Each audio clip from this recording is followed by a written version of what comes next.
Olá, alunos e alunas. Hoje daremos continuidade ao nosso estudo na disciplina de Gestão de Crédito e Risco com a unidade 3. Nesta unidade, nós trabalharemos alguns tipos de demonstrativos que devem ser levados em conta na hora de um processo de análise de crédito. De início, para que possamos entrar nessa parte dos demonstrativos, é interessante entendermos antes alguns conceitos, tá? O primeiro deles, conceito de curto prazo e longo prazo. Sendo curto prazo, tudo aquilo que ocorre em até um ano, tá? E longo prazo, tudo aquilo que ocorre acima de um ano. E liquidez. Liquidez nada mais é do que a facilidade de se converter as coisas no que interessa, que no final das contas é dinheiro. Então, quanto mais fácil você converter um título, um papel em dinheiro, nós dizemos que maior a liquidez este papel tem. Ok? Ativo e passivo. Ativo nada mais é do que o conjunto de direitos que a empresa tem. Passivo é o conjunto de deveres, ok? O conjunto de obrigações. Ambos se dividem em circulante e não circulante. Circulante. As contas recebidas e pagas rapidamente, elas se renovam constantemente. Ou seja, elas entram, passam pela contabilidade e saem rapidamente, né, em um curto prazo. Não circulante já é aquela que circula mais lentamente, né, por isso nós chamamos de não circulante. Normalmente é longo prazo. Ok? Então é algo que demora muito a passar pela contabilidade, a entrar ou sair da contabilidade. Um ativo circulante, nós falamos que são aqueles direitos, né, que a empresa recebe rapidamente. São coisas que são transformadas em dinheiro rapidamente. O não circulante são aqueles direitos que a empresa possui, mas que ela vai demorar a receber. Já o passivo circulante são aquelas obrigações da empresa que ela precisa pagar no curto prazo, precisa pagar rapidamente. E o não circulante são aquelas obrigações que a empresa vai demorar um certo tempo para poder pagar, então ele vai demorar a sair da empresa. Então, nós temos alguns exemplos aqui, tá? Um grupo de contas de ativo circulante. Ok? É um grupo que traz, né, dinheiro, traz recurso para a empresa no curto prazo, de uma maneira rápida, tá? Então, como ativo circulante, nós temos de exemplo o recurso disponível, né, em caixas ou em bancos, as contas a receber, né, que são aqueles valores não recebidos decorrente de venda de mercadorias ou prestação de serviços, ok? Porém, estas contas a receber são contas a receber a curto prazo. Certo? Vejam que nós estamos falando de circulante, então são as contas a receber a curto prazo. O estoque, são as mercadorias que estão disponíveis à venda. Tá? Investimento temporários, que são as aplicações que são normalmente realizadas no mercado financeiro, se utilizando o excedente de caixa. E as deduções do circulante, que são as parcelas estimadas pela empresa, que não será recebida em decorrência de mal pagador. Como não circulante, é aquilo que a empresa tem a receber, mas a longo prazo. Tá? Compreende os itens que serão realizados em dinheiro a longo prazo, período superior a um ano, como já falamos, ou de acordo com o ciclo operacional daquela atividade que está predominando. Exemplo clássico de ativo não circulante, tá? São os empréstimos que a empresa costuma fazer a diretores e a empresas coligadas. Então ela espera receber esse recurso, né? Ela espera, porém, a longo prazo. Exemplo, adiantamento concedido às sociedades coligadas ou controladas, adiantamentos concedidos a diretores e adiantamento que são concedidos a acionistas. Como passivo circulante, né, aquela conjunto de obrigações que são exigíveis na empresa, nós vamos ver que essas obrigações também se dividem em obrigações exigíveis e não exigível, tá? Então, o passivo circulante são aquelas dívidas que devem ser pagas a curto prazo, tá? Aquelas que devem ser desembolsadas rapidamente. As obrigações exigíveis são aquelas que, quando chegar na determinada data de vencimento, vai ser exigível o seu pagamento. Tá? Assim como nós temos os exigíveis, nós temos os não exigíveis. Dentro do circulante, como passivo exigível, né, nós temos os recursos de terceiros, capital de terceiros, o pagamento de fornecedores, ou seja, quando chegar a data do vencimento, por exemplo, do boleto de fornecedor, ela vai ter que ser paga, tá? Ali naquela determinada data. Normalmente são pagamentos circulantes, ok? Pagamento de funcionários, circulante, todo início de mês tem que ser pago. E vai ser exigível, né, quando chegar a data do pagamento, impostos, empréstimos.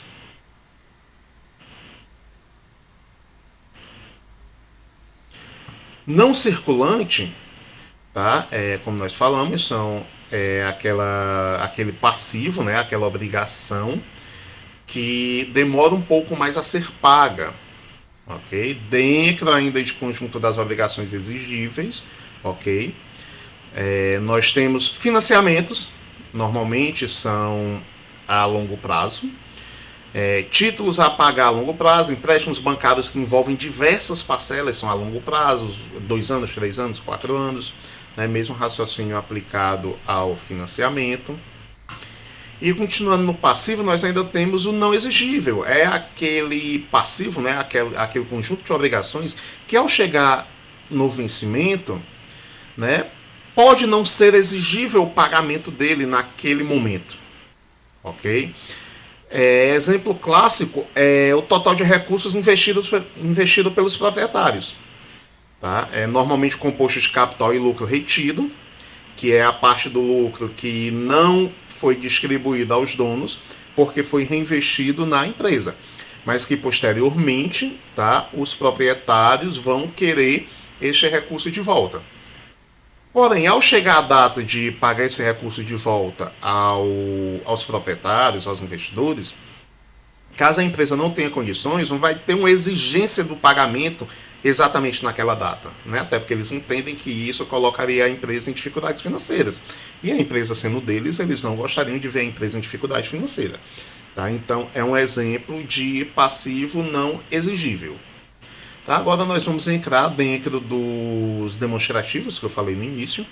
Ok? O primeiro dele é o balanço patrimonial, tá? Do qual nós temos um exemplo aqui. E vamos trabalhar agora, gente, de receita e despesa, algo que vai ser muito importante para que vocês compreendam a DRE, tá? Mais na frente nós vamos comparar um pouquinho a DRE com o balanço patrimonial, ok? Então, receita, gente, é o aumento dos benefícios econômicos durante o período contábil, tá? Sob a forma de entrada ou aumento de ativos ou diminuição de passivos que resultam no aumento do patrimônio líquido. Em outras palavras, receita é tudo aquilo que a empresa ganha, tá? Que ela recebe. Aí há uma variedade de nomes para esses recebimentos. Pode ser vendas, honorários, juros, dividendos, lucros, royalties, aluguéis. Despesa já é o decréscimo nos benefícios econômicos durante o benefício contábil, sob a forma de quê? De saída de recursos ou redução de ativos ou incremento em passivos, que resultam no quê? Num decréscimo no patrimônio líquido. Em outras palavras, tudo aquilo, todo o sacrifício, né, tudo aquilo que a empresa gastou para poder produzir, tá? Para poder prestar aquele serviço, para poder ter o determinado bem à venda. Resumindo, receita são os valores que expressam benefícios que são obtidos com a operação, com a prestação de serviço, com a venda do produto. Ela representa o aumento dos ativos, tá? Em outras palavras, é o que eu ganhei. E as despesas são os valores que trazem os sacrifícios que foram realizados para que se pudesse obter essa receita. Então, ela resulta em um aumento de passivo. Em outras palavras, é o que eu consumi. E esse confronto de receitas com despesas é exatamente o resultado do exercício, né? A nossa DRE. Nós temos aqui um conjunto de fórmulas, tá, que compõem do balanço patrimonial até chegar à nossa DRE. Tá? Ativo é igual ao passivo mais o patrimônio líquido, né? Aquele patrimônio líquido da empresa mais o passivo compõe o ativo. Ok? O patrimônio líquido, como é composto o patrimônio líquido? Ele é composto do capital mais a reserva de lucros. A reserva de lucros por si já é composta pela reserva de lucros do início do período, mais o lucro líquido do período, menos os dividendos do período. O lucro líquido do período já é composto pelas receitas do período, menos as despesas do período. Isso aqui, se vocês lembrarem do slide anterior, é exatamente a nossa DRE. Então, gente, dando continuidade, vamos lembrar que os períodos contábeis possuem independência absoluta, ok? Em cada período contábil, o exercício social, apura-se o resultado, né, daquele período, né, o lucro ou prejuízo que se obteve naquele determinado período. Dessa forma, né, nós confrontamos toda a despesa que compete a um determinado período com toda a receita. Ok? Aí nós obtemos o quê? Uma DRE, demonstração do resultado do exercício. Essa demonstração traz detalhadamente, dentro dos critérios legais, as contas de receita e despesa, tá? E, por final, o lucro ou prejuízo líquido. Ela tem um formatozinho padrão, né, exigível dela. Deve constar no cabeçalho o nome ou a denominação da empresa, o nome da demonstração e o período que ela cobre, né, o período ao qual ela se refere. Finalidades. Depende do público que vai olhar essa DRE. Né? Ela tem finalidades distintas para acionistas cotistas, né? Para investidores, para bancos e para os administradores, né? Para os gestores da organização. Para os acionistas ou cotistas, tá? A finalidade dela é informar sobre o resultado da operação. Para quem não sabe, acionista é aquele investidor que possui uma parcela de ações da empresa, certo? Ações é a menor parte divisível de uma empresa, nós já vimos um pouco sobre isso, ok? Então, a demonstração do resultado do exercício para os acionistas informa os resultados das operações da empresa naquele determinado exercício, naquele determinado período. Para os bancos, ela permite os cálculos de rentabilidade que a empresa teve. Tá? O que permite que ele analise melhor a viabilidade da concessão de financiamentos, de empréstimos. Okay? Então, ela serve para analisar os empréstimos que a empresa está pleiteando junto com aquela organização. Para os administradores, ele mede a eficiência, avalia a necessidade de mudanças na política de negócios da empresa, se há uma necessidade de adaptação do planejamento estratégico empresarial, se há uma necessidade de alteração nos produtos, na gestão de venda desses produtos, no preço final desse produto, se há uma necessidade de redução do meu custo de produção, se eu preciso buscar uma nova estratégia de marketing, um novo meio de produção que barateie mais o meu custo de produção para que eu possa ofertar um produto a um preço menor, ok? Então a DRE ela é um balizador, né, bastante importante, tá? Tanto para a análise da saúde da empresa, tá? Como isso do ponto de vista da própria empresa, do gestor da empresa, porque ela serve como balizador e subsídio na tomada de decisão, ok? Como para os bancos, também na tomada de decisão, mas já na tomada de decisão da concessão ou não de recurso, de empréstimos. Então, mas, porém, há um detalhe, a DRE, para concessão de empréstimos, ela para concessão de investimento, de financiamentos, de empréstimos, financiamento de bens, ela não deve ser analisada de forma isolada, ok? Ela deve ser tratada por um analista e deve passar pelo julgo do analista, pela experiência dele, tanto na análise de demonstrativos financeiros, como na análise de mercado, que nós vamos ver na unidade 4. Tá? Onde o analista deve analisar, além das informações financeiras da empresa que está pleiteando o crédito, né, ele deve analisar o mercado no qual essa empresa está inserida, os clientes que compram desta empresa, porque são tudo pontos que vão afetar diretamente a saúde financeira dessa empresa. Porque se a empresa tem um resultado financeiro bom, tem um resultado de exercício bom, porém o setor dela, o mercado no qual ela opera, é um mercado suscetível a crises, é um mercado temporal, uma queda nesse mercado pode prejudicar o resultado da empresa do próximo ano.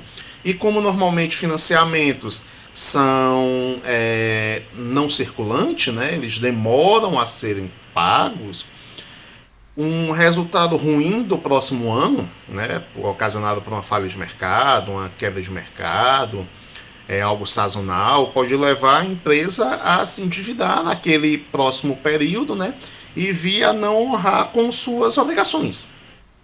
Tá? Isso nós vamos ver de uma forma mais detalhada no próximo slide, tá? Na próxima unidade, no próximo conjunto de slides da próxima unidade. Eis aqui um exemplo de DRE, tá? Nós temos a receita bruta, menos as deduções da receita, nós temos a receita líquida. Menos os custos das vendas, né? Para se obter essa receita, nós temos o lucro bruto. Menos as despesas operacionais de vendas e administrativas, nós temos o lucro operacional antes das despesas financeiras líquidas. Menos as despesas financeiras líquidas, nós temos menos outras despesas, né, as não operacionais, mais as outras receitas não operacionais, nós temos a LAIR, que é o lucro antes do imposto de renda. Menos a provisão para imposto de renda e a contribuição social, né, a CSLL, nós temos o lucro depois do imposto de renda. Menos a participação nos resultados, né, dos investidores, nós temos, por final, o lucro líquido da empresa naquele determinado período, ou prejuízo. Né? Tá lucro aí, mas pode ser prejuízo, né? Outro fator importante para ser analisado é a demonstração das mutações do patrimônio líquido, tá?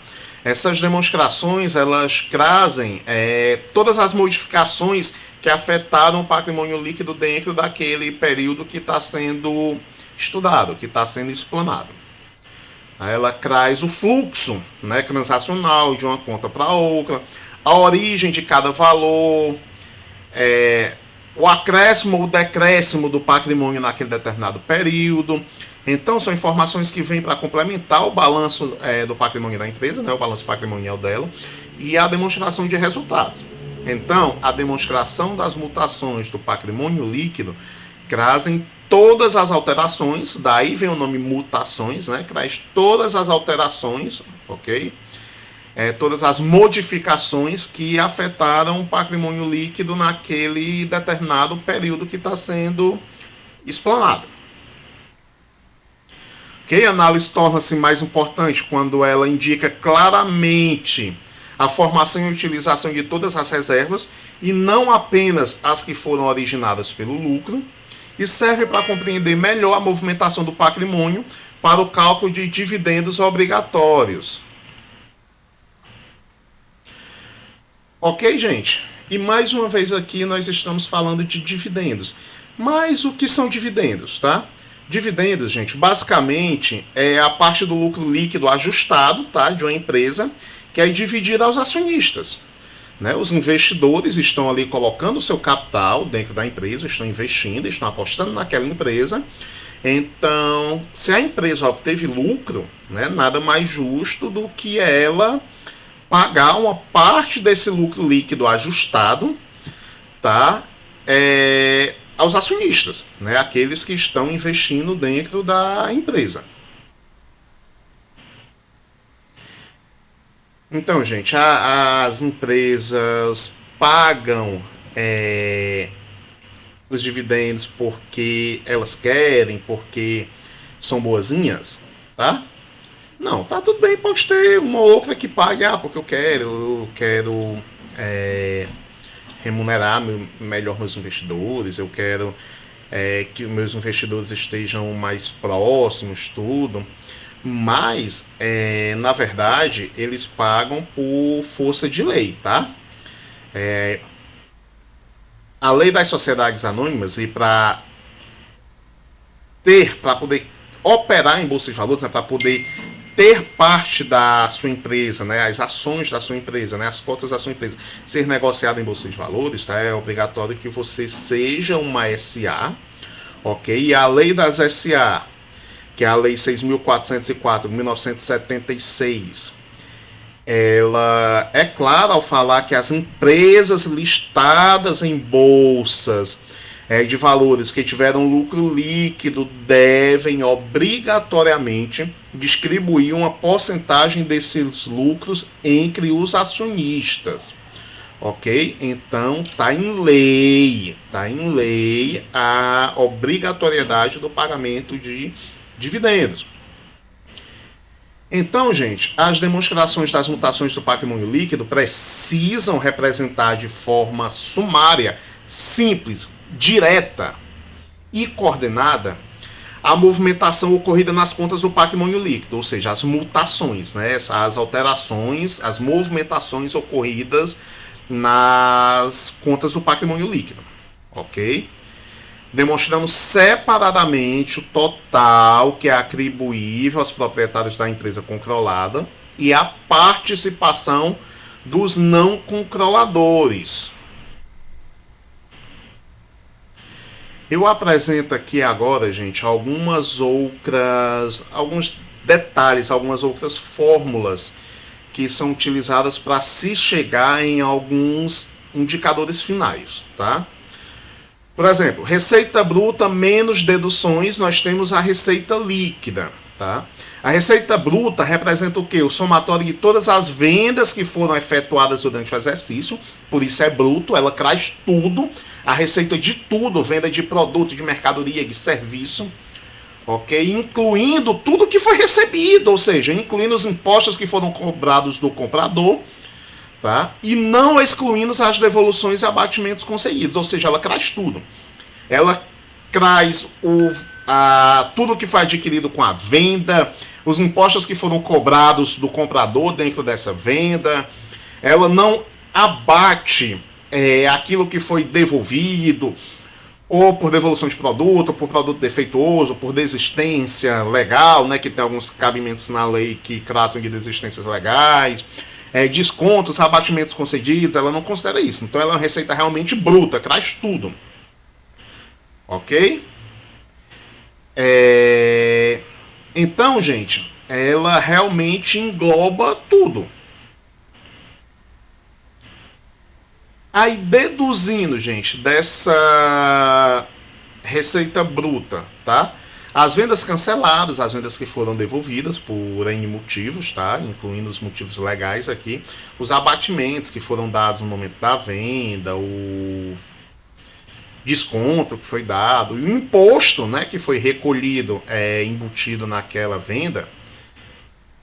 Tá? Chega-se à receita líquida, que serve como base do cálculo do lucro bruto e representa a receita real da empresa. Dedução das receitas, impostos, né, que nós falamos aqui. Tá? Quais são os impostos que incidem sobre as vendas? O primeiro é o IPI, tá, que vai para o governo federal, que é o Imposto sobre Produtos Industrializados. É um imposto cuja alíquota dele é bastante utilizada pelo governo para fomentar o consumo no mercado ou desestimular esse consumo, tá? Quando o governo quer que as pessoas consumam mais produtos industrializados, ele incentiva esse consumo através da forma de redução na alíquota desse imposto, do IPI, tá? Assim como quando ele quer que as pessoas consumam menos, ok? Desacelere o crescimento, muitas vezes para tentar um controle da inflação, ok? O governo aumenta esse imposto, né? Ele aumenta o IPI com o objetivo de tornar os produtos industrializados mais caros e desincentivar o consumo dele. Nós temos o ICMS, que é o Imposto sobre Circulação de Mercadorias e Serviços, que é um imposto estadual. Nós temos o ISS, no caso de serviços, né, na prestação de serviços, que é o Imposto sobre Serviço, é um imposto municipal. Ok? Aqui em Fortaleza vai de 2% a 5%, né? Depende do tipo de serviço prestado. Nós temos o PIS, que é federal, que é o Programa de Integração Social, que é uma taxa cobrada sobre o faturamento da empresa. E nós temos o CONFINS, tá? Que é a Contribuição para a Seguridade Social, né? O COFINS, que é do governo federal também. Ok? Então, receita líquida menos os custos das vendas, nós temos o lucro bruto. E o que é o custo das vendas? É todo o gasto que foi necessário para se vender aquele produto, para colocar aquele produto ou aquele serviço à venda, tá? No ponto de venda. Nós temos o CPV, tá? Que é o custo dos produtos vendidos. Nós temos o CMV, que é o custo das mercadorias vendidas, e nós temos o CSP, que é o custo do serviço vendido. Esses tipos de custos vocês já devem ter visto ele de maneira um pouco mais detalhada em outras disciplinas contábeis. E o lucro bruto, tá, será destinado à remuneração das despesas de vendas administrativas e financeiras e de vendas. Lucro bruto, que nós acabamos de falar aqui, tá? Menos as despesas operacionais, nós temos o quê? Nós temos o lucro operacional. O lucro operacional, gente, é o quê? Ele é o lucro resultante da atividade operacional da empresa. As despesas operacionais são aqueles gastos que são feitos, né, que são incorridos para poder vender, administrar e financiar a empresa. Tá? Vejam que há uma diferença. Nós temos o custo das vendas aqui, que representa todos os gastos necessários para colocar aquele determinado produto no ponto de venda, né? Todo aquele gasto que é necessário para se levar aquele produto ou serviço ao ponto final de venda dele. E já as despesas operacionais é todo aquele gasto que é feito para que a empresa possa operar, para que tenha operação no dia a dia, para que a empresa possa existir. São aqueles gastos que são incorridos, tá, para vender, para administrar, para financiar as operações, ou seja, para o funcionamento do dia a dia da empresa. E o lucro operacional é aquele lucro que é resultante da atividade do dia a dia dessa empresa. É o lucro que advém do funcionamento diário dela.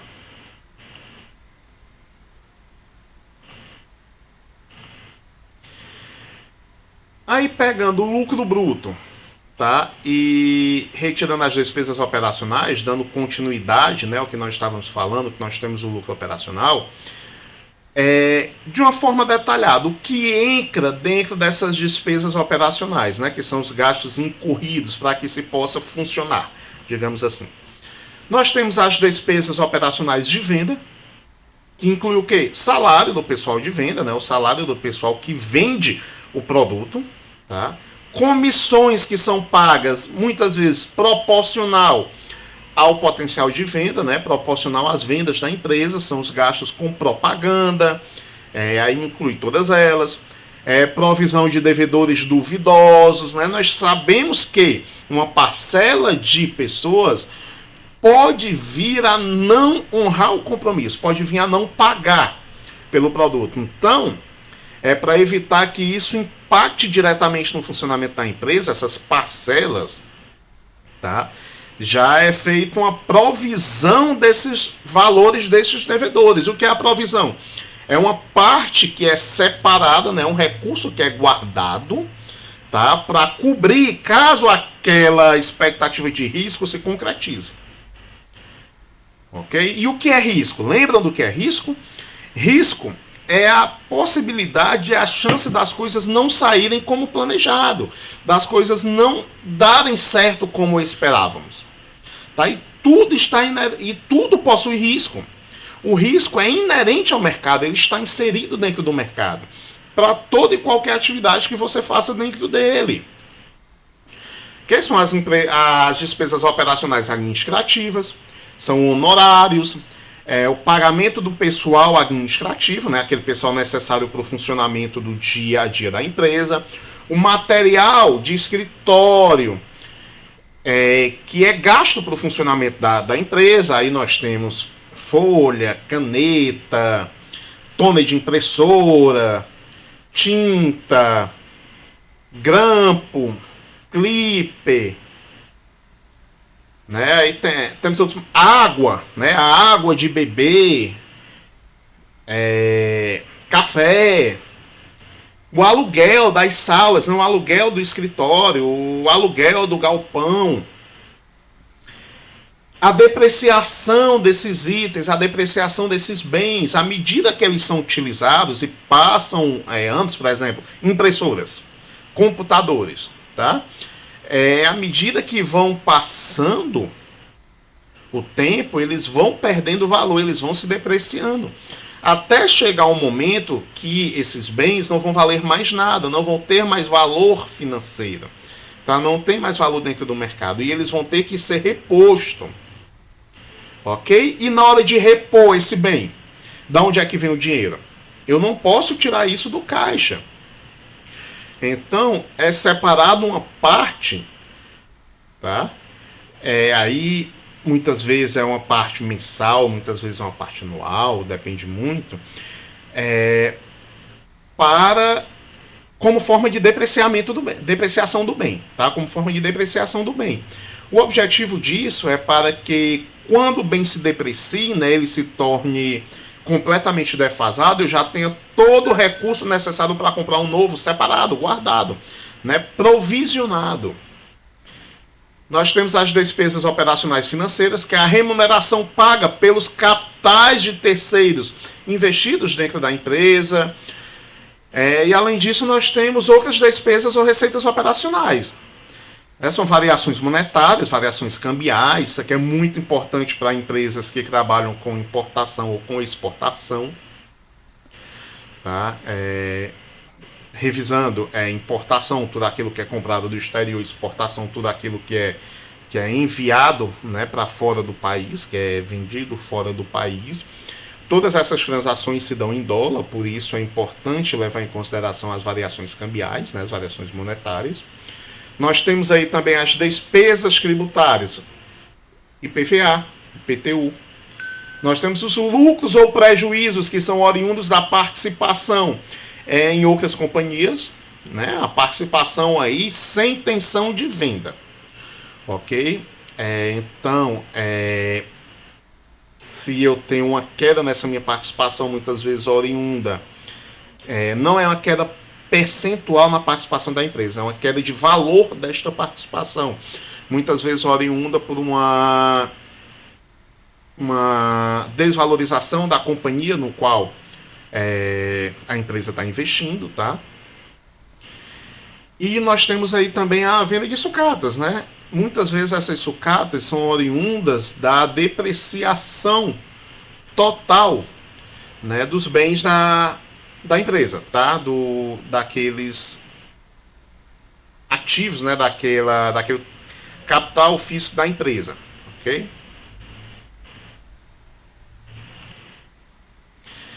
Tudo isso, gente, que nós estamos vendo, tá? Lembrem-se que tem importância, tá? Para 3 segmentos diferentes que nós já vimos nos slides anteriores, ok? Do ponto de vista bancário, né, a importância de todas essas informações é para análise da saúde financeira da empresa, para o ponto de vista de análise de crédito, análise de margens de crédito.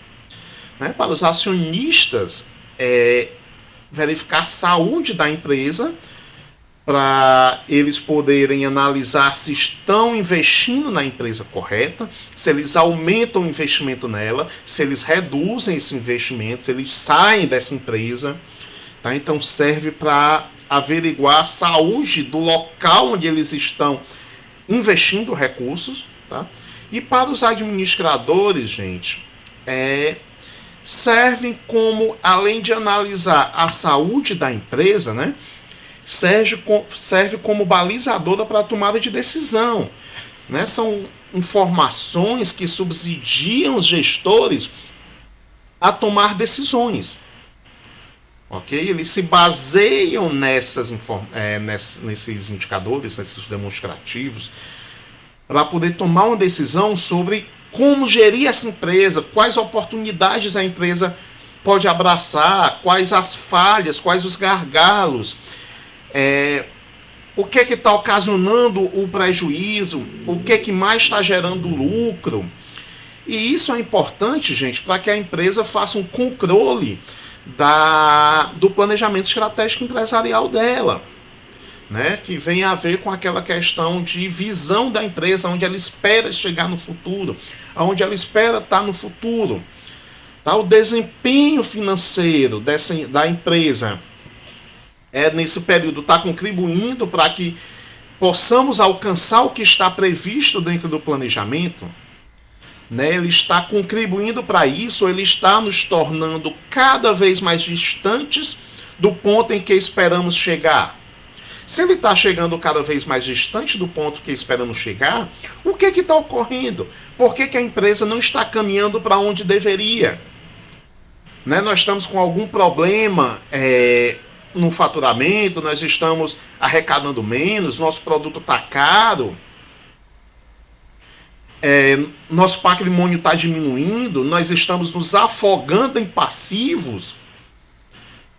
Então, tudo isso serve como informação para uma tomada de decisão e para um controle, né, para um acompanhamento do ponto aonde a empresa está, tá, comparado ao ponto de onde a empresa deveria estar pelo planejamento estratégico dela. Dando continuidade, gente, nós temos a EBITDA, né, ou LAGIDA, que é o lucro antes de juros, impostos, depreciação e amortização. Ou seja, é o lucro que nós temos antes de tirarmos juros, impostos, depreciação e a amortização. Ela mostra o potencial de geração de caixa daquela empresa. Tá? Indica, em outras palavras, o quanto de dinheiro é gerado pelos ativos operacionais daquela empresa. E é um indicador que ele pode ser comparado entre empresas, pode ser comparado entre países, se estamos vendo setores de uma maneira macro. Ok? Nós temos também o lucro operacional, mais menos receitas ou despesas não operacionais. Daí chegamos ao lucro antes do imposto de renda. Ok? Outras despesas e receitas não operacionais, que está aqui, ó, são as variações registradas no demonstrativo do resultado do exercício, né, na DRE, que não fazem parte do objeto social da empresa, ou seja, não fazem parte da missão daquela empresa, não fazem parte do que a empresa se propõe a fazer. Ok? Estão inseridos aí ganhos ou perdas com o quê? Com vendas de ações. Tá? Vocês têm que entender que muitas empresas não ficam com capital parado. Se elas não ficam com o capital parado, elas investem esse excedente de capital em alguma coisa. Tá? Muitas vezes ocorrem investimentos em outras empresas. Esses investimentos podem ser ações. Tá? Essa empresa compra ações de outras empresas dentro do mercado acionário. E, naturalmente, essas ações se valorizam ou se desvalorizam com o tempo, né? Então, elas perdem ou ganham valor com o tempo. Então, essas outras despesas não operacionais, podem ser prejuízo, tá, com a venda de ações, ou seja, a empresa comprou ações de outra, essas ações se desvalorizaram no tempo, ela optou por reduzir essa perda dela e vendeu essas ações no prejuízo, ok? Então ela tem aí despesas, são perdas, né? E outras receitas não operacionais, nas ações, vamos dizer que as ações que a empresa investiu se valorizaram, ela vendeu, né? Ela, como a gente chama no mercado financeiro, ela embolsou o lucro, né? Ela botou o lucro no bolso, então ela tem uma receita aí que não tem nada a ver com a operação dela, que não tem nada a ver com o que a empresa faz no dia a dia.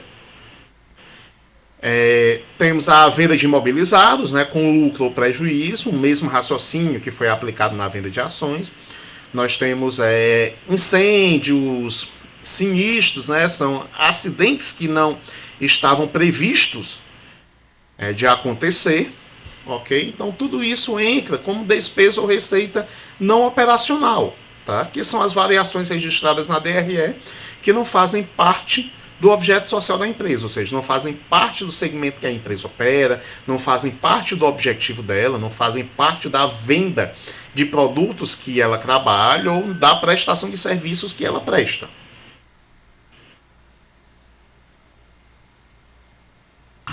Nós temos o lucro depois do imposto de renda, tá? Lembrem-se que nós já falamos sobre antes, né, de imposto de renda. Nós temos agora o depois do imposto de renda, né, que é a LAIR, que é o lucro antes do imposto de renda, menos o imposto de renda, menos a contribuição social, né, a CSLL. Nós obtemos o lucro depois do imposto de renda. O imposto de renda e a contribuição social incidem sobre o lucro da empresa. Contudo, né, há de se ressaltar que a base de cálculo para o imposto de renda e a contribuição social não é o lucro apurado pela contabilidade. Ok? Aí nós temos a separação da contabilidade empresarial da contabilidade para fins fiscais. Ok? A LALU. A LALU é o livro de apuração do lucro real, que é o livro auxiliar utilizado para ajustar o lucro contábil para o cálculo do imposto de renda. E nós sabemos que nós temos a contabilidade empresarial, que é uma contabilidade para fins de gestão da empresa. Tá? Isso é uma coisa.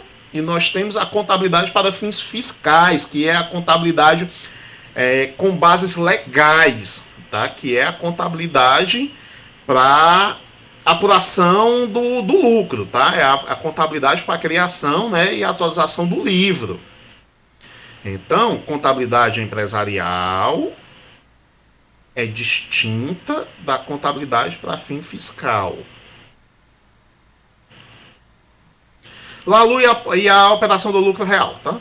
Lucro real é o lucro tributável, né? Aquele lucro realmente que vai sofrer tributação sobre ele e obtido através de inclusões e exclusões feitas sobre o LAIR. LAIR. Mais adições. Adições de quê? Custos, despesas, perdas e outros valores que são deduzidos na apuração do lucro, né, de acordo com a legislação. Ok? Exemplos, multas fiscais punitivas, né, multas fiscais que foram imputadas por não cumprir alguma legislação fiscal. E as exclusões, que são as deduções que são permitidas pelo imposto de renda, tá? Que não foram subtraídas do lucro. Exemplo, prejuízo do exercício anterior, né, que pode ser deduzido do exercício atual, ok? Contribuições para as instituições ou fundos de assistência ou previdência de empregados, etc. Então, nós temos aí o LALU e a apuração do lucro real. Lucro real, vezes a alíquota de imposto de renda, nós temos o que? A provisão para o imposto de renda. O provisionamento para o imposto de renda.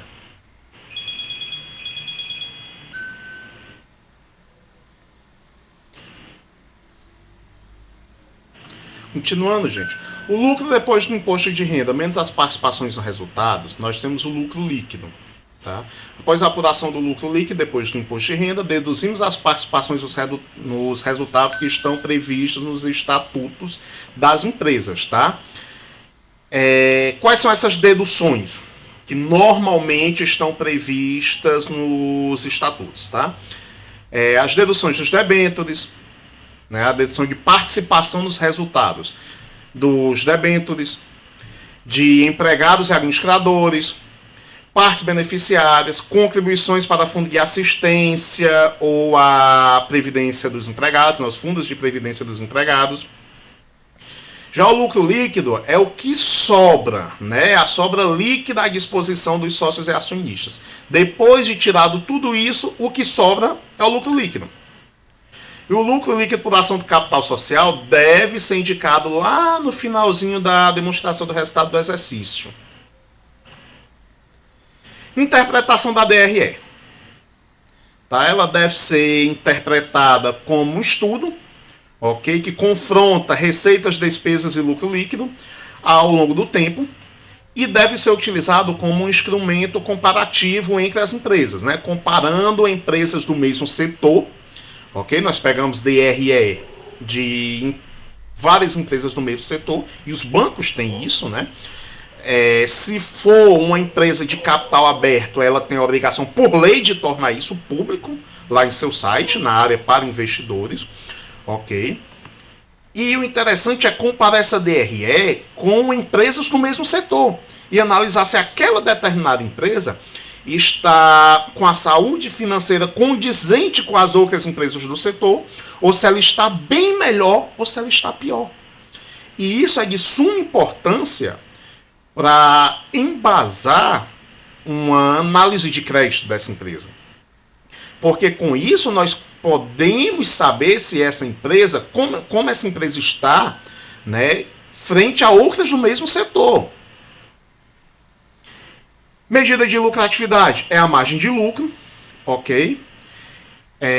Essa margem de lucro pode diferenciar de uma empresa para outra dentro do mesmo setor, trabalhando com o mesmo produto, ok? Isso advém de diferenciação no produto. Cada empresa tem seu produto, cada produto tem o seu nível de qualidade, o seu nível de atendimento a necessidades, tá? Além disso, cada produto, né, tem um obstáculo diferente à concorrência. Uns são mais vendáveis, outros são menos vendáveis. A intensidade da concorrência dentro do mercado também pode afetar isso. Então, é algo que varia bastante. Mas vejam a importância da DRE, tá? Depois de tudo isso que nós vimos aqui, a importância da DRE para uma análise, ok, da saúde financeira da empresa. Como falei, não pode ser analisada sozinho, existem outros valores, né? Existe o próprio balanço, existem algumas outras variáveis que nós vimos aí, tá? E existem também fatores externos, análises mercadológicas. Né? A empresa pode ser a mais saudável possível. Se o mercado dela sofrer uma grande crise, ela pode e vai ser impactada. Então há necessidade de cruzamento de informações, né? De se cruzar as informações que nós temos da empresa que está pleiteando um crédito, né? Para que nós possamos analisar todas as variáveis que estão à nossa disposição. Ok? Nós passamos aí por diversas contas contábeis, diversos indicadores, tá? Mas esses indicadores vocês precisam apenas nesse momento, para fundamento de gestão de crédito e risco, saber o que é, ok? Para que vocês, ao se depararem com ele dentro de um demonstrativo, vocês saibam o que cada um deles significa, certo? No próximo conjunto de slides, né, o que vai abranger a unidade 4, nós vamos ver alguns outros fatores e processos para se fazer essa análise de margem de crédito. Nós vamos falar sobre análise horizontal, análise vertical, vamos trabalhar alguns fatores externos à empresa para que nós possamos fazer esse determinado cruzamento de informações, tá? Sendo a DRE, o balanço patrimonial, apenas mais uma variável no processo de análise de margem de crédito, né? No processo decisório de concessão ou não do crédito empresarial. Então, gente, essa foi a nossa unidade 3. Espero que vocês tenham gostado e obrigado.